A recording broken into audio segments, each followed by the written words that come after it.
Hello everybody, welcome back to Boston Reads Everything. My name is Boston and today we're going to be reading Great Stories for Kids, Jerry D. Thomas. We're out here at the lake.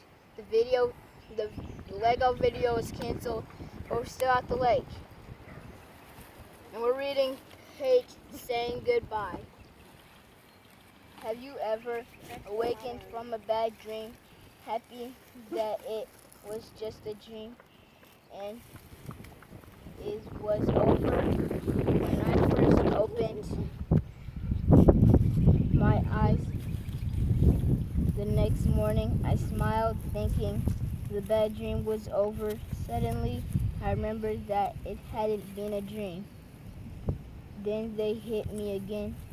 The caterpillar started a parade in my stomach. My father was dead, and it was my fault just a few hours ago. I thought my biggest problem was not getting to go to Seaside City. Now everything is different. Everything is a problem. I jumped out of bed and pulled my backpack out of the closet and started stuffing my favorite clothes and tried to come up with a plan. I can't go to Ken's or Candy's.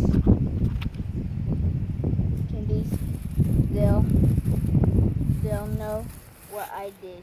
Maybe I'll go to Seaside City and work picking up trash like those other kids I've seen. Yeah, I could eat at the concession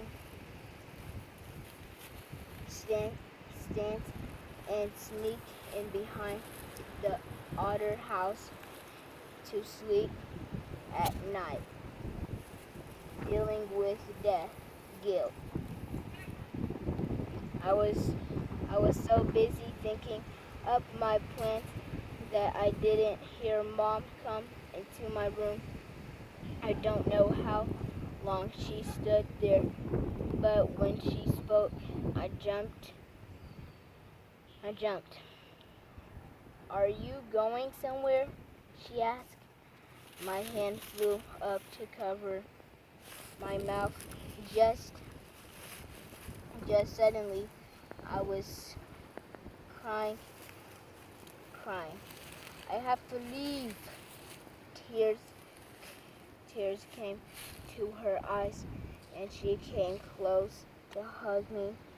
I promised to put the fire out in a hurry.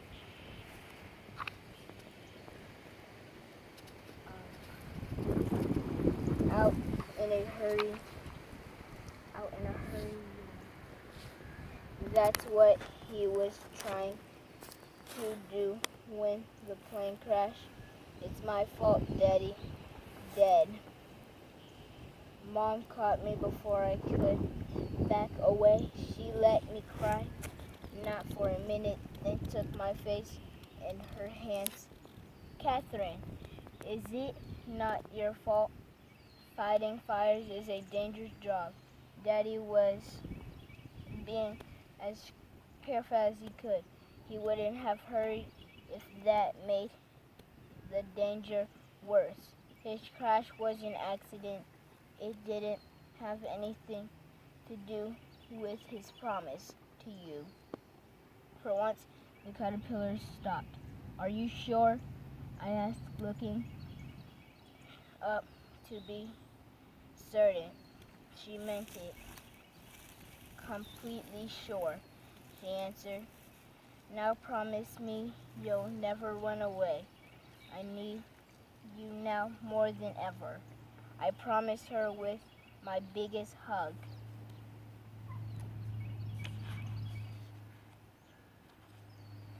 "I need to go and make plans for the funeral," she said while I squeezed her. "Do you want to go with me?" I latched onto her and had like I was never going to let go again. Later I asked, "Do we we have to have a funeral, it will just be a bunch of people standing around crying. That makes me crazy. I just want this to be over. Mom said a funeral is an important part of grieving, of feeling sad and saying goodbye. But I don't want to say goodbye, I whispered. Then I remembered something. Daddy didn't tell me goodbye the night before he left. He promised to wake me up and say goodbye the next morning, but he didn't. Mom smiled. Yes, he did. I woke up and ate breakfast with him before he left. He went into your room and called your name. You rolled over and grunted. He patted your shoulder and said, goodbye, sweetheart. I love you too. Really? That gave me a nice kind of tingling feeling inside, almost like when Daddy hugged me. I wish I had been awakened. At least he knew that I loved him, said the scared caterpillar. Kind of feeling came back and stayed with me all through the funeral. In the next week, it would go away for a while, but then something would happen to bring it back. One day, just before recess, Mrs. Towson reminded us about the field trip. Kim asked, do you want to ride with me and my mom? No, I answered. My dad said that he would. I stopped and my shoulders slumped. No, I guess he won't. I sat with my head on my desk all during recess. Then, on another night, I walked into the kitchen with my science book in one hand. Mom, can you or Dad help me study? I stopped, but the word was already out.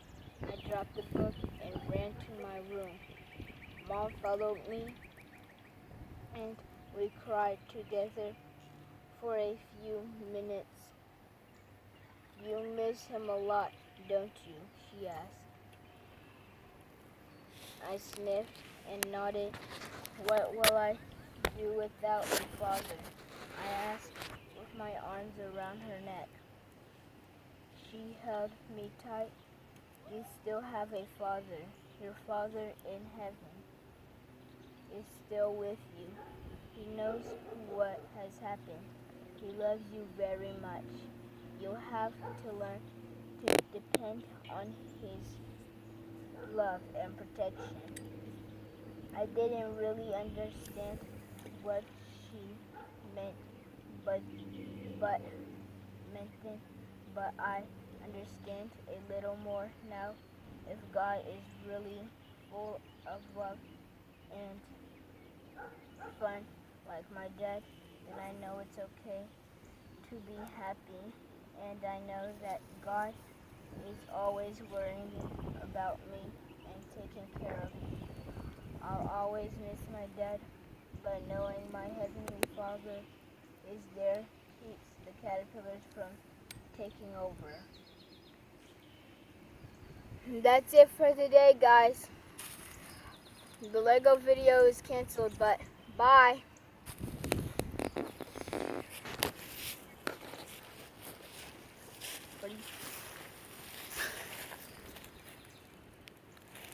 Say something.